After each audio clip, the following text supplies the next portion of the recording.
Hello, and we will discuss tomorrow about special libraries. In the last class, I had told you about public library, and also in that video, I told you that I will complete a special library in another class. Don't worry, this class is in Hindi medium. Yes, तो ये विशेष पुस्तकालय के बारे में आज भी हम लोग डिस्कस करेंगे। तो इसमें एक बहुत ज़्यादा बड़ा नहीं है टॉपिक, छोटा सा ही टॉपिक है, तो मैं इसको कवर कर दे रहा हूँ। सबसे पहले वो पुस्तकालय जहाँ पे विशिष्ट विषयों पर ही सामग्री उपलब्ध होती है,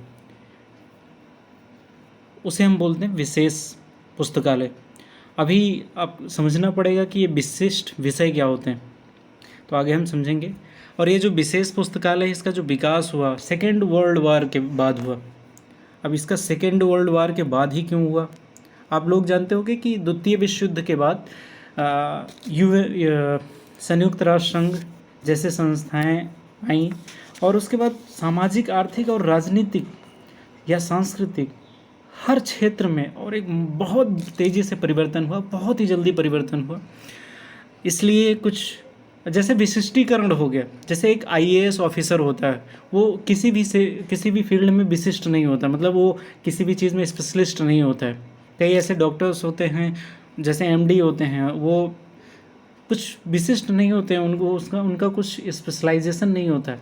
लेकिन जैसे डेंटिस्ट हो गए तो दांतों के लिए विशेषज्ञ हो गए, और मान लो आप कोई कंप्यूटर इंजीनियर हो गया तो वो फिर सॉफ्टवेयर एंड अदर थिंग्स के लिए स्पेशलिस्ट माना जाएगा। ऐसे ही ये विशेष पुस्तकालय जो होती हैं वो ऐसे ही विशेष चीज़ों के लिए होती हैं, जिसके बारे में हम आगे जानते हैं। एक विचारक थे केजी वैगवेल। उन्होंने बोला, ऐसा पुस्तकालय जो किसी समूह विशेष का सेवा करता है।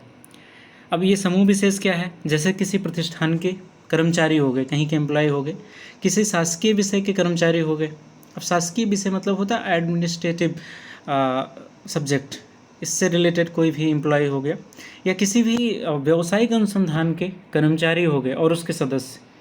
ऐसे लोगों को ये विशेष पुस्तकालय अपनी सेवाएं प्रदान करती हैं। अब हम जान लेते हैं कि ये विशिष्ट पुस्तकालय जो होते हैं वो कितने प्रकार की होती हैं। अब देखो, ये 4-5 प्रकार की होती हैं। सबसे पहले होते हैं अंतर्राष्ट्रीय स्तर की।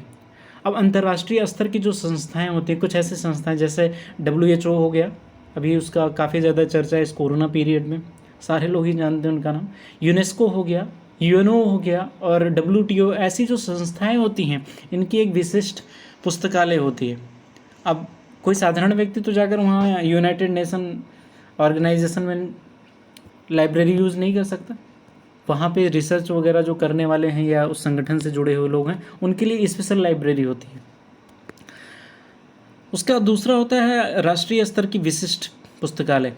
अब राष्ट्रीय स्तर पे ढेर सारे पुस्तकालय होते हैं। जैसे आपने जो ICMR है हमारा, इसका भी आप लोगों ने काफ़ी नाम सुना होगा। तो ICMR का एक विशिष्ट पुस्तकालय है। अब सोचो, अगर ICMR के पास विशिष्ट पुस्तकालय ना होता तो क्या होता? अब एक पुस्तकालय है, उसमें राजनीति विज्ञान भी है, ज्योग्राफी है, पॉलिटिकल साइंस अर्थशास्त्र भी है, सारी चीज़ें, सारी विषय भरी पड़ी हैं।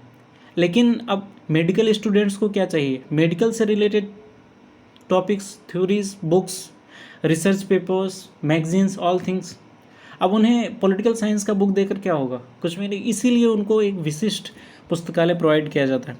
अब हमारा जो राष्ट्रीय विज्ञान पुस्तकालय है, वहाँ पे विज्ञान से संबंधित जैसे फिजिक्स, केमिस्ट्री, मैथमेटिक्स से रिलेटेड कई चीज़ें होते हैं। अब ये पूसा में जो हमारा जो हमारा कृषि अनुसंधान संस्थान है, वहाँ पे भी कृषि से संबंधित ढेर सारे पुस्तकालय हैं। कभी आप विज़िट करना वहाँ पे, मेरा जाना हुआ वहाँ पे, काफ़ी बेहतरीन है। सेवा परक, तीसरा, जो सेवा प्रदान करती हैं। जैसे लोकसभा में अभी आपने हाल में सुना होगा कि संसद का विस्तार भी हो रहा है। तो जब संसद का विस्तार हो रहा है तो उसमें पुस्तकालय भी बन रहा है। आपने अगर ध्यान से देखा होगा तो एक अच्छे क्वालिटी का पुस्तकालय भी उसमें बनाने की सोची जा रही है सरकार के द्वारा। तमाम प्रकार की विधानसभाओं में भी पुस्तकालय है। कई डॉक्यूमेंट्रीज जब मैंने देखा था उन सब चीज़ों के बारे में, तो मैंने देखा है अच्छी अच्छी पुस्तकें होती हैं।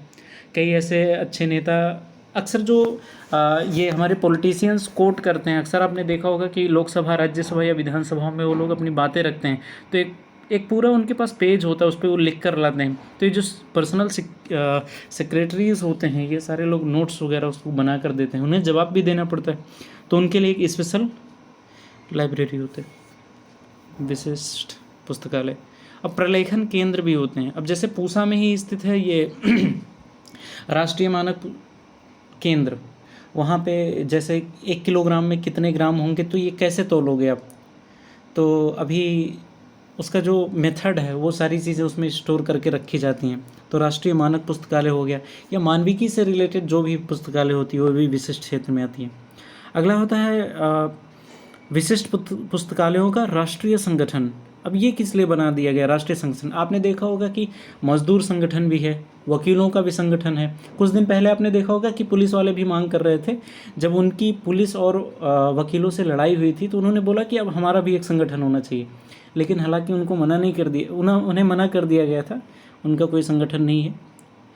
तो उसी प्रकार से ये विशिष्ट पुस्तकालयों का जो राष्ट्रीय संगठन है, उसमें जो कर्मचारी होते हैं या जो फिर उसमें अन्य लोग कार्य करते हैं, अधिकारी होते हैं, उन सारे लोगों में व्यावसायिक चेतना बनी रहे, समझ गए? तो और उनकी जो समस्याएं, तमाम प्रकार की समस्याएं होती हैं, उनके समाधान के लिए इस पुस्तकालयों का उपयोग किया जाता है। अगला है हमारा, इसका उद्देश्य क्या था, आखिर क्यों बना दिया गया विशिष्ट? तो सबसे पहले नवीन साहित्य का सर्वेक्षण और मूल्यांकन। ढेर सारी साहित्य पब्लिश हुआ करती हैं। अब देखो, विज्ञान के क्षेत्र में या तकनीकी के क्षेत्र में या साइंस के क्षेत्र में भी कोरोना वैक्सीन बना, कितना ज़्यादा उन्हें शोध करना पड़ा। तो अगर उनके पास नवीन साहित्य ही नहीं रहेगा तो ये शोध क्या खाक कर पाएंगे? सर्वे भी करते रहते हैं। अब देखो, इंडियन गवर्नमेंट्स भी ढेर सारी सर्वे करवाती है। ऐसे ही एक सर्वे में मैं पंजाब में गया था, अर्नेटू एक जगह है हरियाणा और पंजाब के बीच में, वहाँ पे एक गांव है, वहाँ पे कैंसर के पेशेंट्स बहुत ही तेज़ी से बढ़ते जा रहे हैं। एक ट्रेन भी चलती है हरियाणा, शायद पंजाब में, उसको कैंसर ट्रेन बोलते हैं। तो ये हम लोग ये सरकार क्या करवाना चाह रही है कि नवीन साहित्य का सर्वेक्षण हो, ग्राउंड रियलिटी क्या है। अब इन सब चीज़ों को पब्लिश करवाना, उसका मूल्यांकन करना। अब पुस्तकें, सूचना और आधार सामग्री, इन तीनों चीज़ों का एक तो पहले लेंगे कहीं से, अर्जन करने मतलब एकत्र करेंगे, इकट्ठा करेंगे, कलेक्ट करेंगे। फिर उसके बाद प्रस्तुत करेंगे, मतलब प्रेजेंट करेंगे पाठकों को, वहाँ साइंटिस्ट के या विशिष्ट लोगों को। तीसरा, उसका फिर संग्रहण रखेंगे, उसको फिर सुरक्षित रखेंगे अपने पास। अगर मान लीजिए कोई वैज्ञानिक या शोधकर्ता ले गया उस पुस्तक को, फिर उसको पुनः प्राप्त करना, या किसी अन्य लाइब्रेरी को दे दिया तो उसका पुनः प्राप्ति करना। अगला फिर पुनरुत्पादन करना, मतलब कॉपी, फ़ोटो कॉपी करके रखना। पता चले एक कॉपी रख लिया। अब दिल्ली यूनिवर्सिटी के कई लाइब्रेरीज़ में मैंने देखा कि सिर्फ उसमें एक कॉपी रख देंगे, मैगज़ीन कोई होगी या द हिंदू का एक न्यूज़पेपर ला के रख देंगे। अब वहाँ पे विद्यार्थी हैं 5000 4000 और न्यूज़पेपर है एक, तो और अक्सर वो लाइब्रेरियन खुद ही पढ़ लेते हैं तो विद्यार्थियों को वो एक न्यूज़पेपर भी नहीं मिलता, लाइब्रेरियन खुद लेकर बैठे रहते हैं। तो इसीलिए ये, हालांकि न्यूज़पेपर का तो ये नहीं कर सकते फ़ोटो कॉपी, लेकिन अन्य विषयों का फ़ोटो कॉपी कर सकते हैं, जनरल्स एंड अदर थिंग्स का। तो पुस्तकों, सूचना और आधार सामग्री का ये लोग फ़ोटो कॉपी भी करके रखते हैं या प्रदान भी करते हैं। सेवाएं क्या क्या ये प्रदान करते हैं? एक तो पुस्तकों का आदान प्रदान करते हैं अन्य लाइब्रेरी या अंतर्राष्ट्रीय स्तर पे, राष्ट्रीय स्तर पे। अभी जब कोरोना वैक्सीन बनाना था तो पूरे दुनिया के जितने भी साइंटिस्ट रिसर्च कर रहे थे वो एक दूसरे को हेल्प कर रहे थे। आपने देखा होगा कि जैसे लग रहा था कि पूरा विश्व एक पटल पे आ गया है, एक एक लैब में आ गया है। और अंतर्राष्ट्रीय पुस्तकालय आदान प्रदान, अब अंतर्राष्ट्रीय स्तर पे मैंने बता ही दिया। आवधिक प्रकाशनों का संचयन, अब कुछ ऐसे प्रकाशन होते हैं जो हर 2 महीने 3 महीने पे आते हैं। जैसे आप लोगों को ने इकोनॉमिक्स में पढ़ा होगा रेपो रेट हो गया, SLR CLR, ये सारी चीज़ें होती हैं, वो 2 महीने के अंतराल पे 2 महीने के अंतराल पे वो बढ़ती घटती रहती हैं। तो इकोनॉमिक्स से रिलेटेड जो विशेषज्ञ होते हैं उनको लिए ये चाहिए, तो इसीलिए उसका भी प्रकाशन करना। सावधिक मतलब समयानुसार, जैसे छमाही हो गया, मासिक हो गया, तिमाही हो गया या 15 दिन का हो गया, साप्ताहिक हो गया, ऐसे। और पत्र या फ़ोन से उत्तर देना, किसी ने अगर कुछ फ़ोन करके पूछा कि आपके पास ये है या वो नहीं है, तो ये सेवाएं भी ये लोग प्रदान करते हैं। संदर्भ सेवा, आपने बोला कि मुझे जाकर BLIS का मुझे बुक मिलेगा, तो आपको बता देंगे हाँ हाँ भाई ये इग्नू की बुक है, इसको आप पढ़ लो ये एक गाइड है, आप उसको पढ़ लो, और इंटरनेट पे, और हमारा एक यूट्यूब चैनल है उस पर देख लो ये मजाक है। तो और भी ये जैसे वर्धमान यूनिवर्सिटी का है, इस पर आप देख लो। तो ये संदर्भ सेवा प्रदान करते हैं।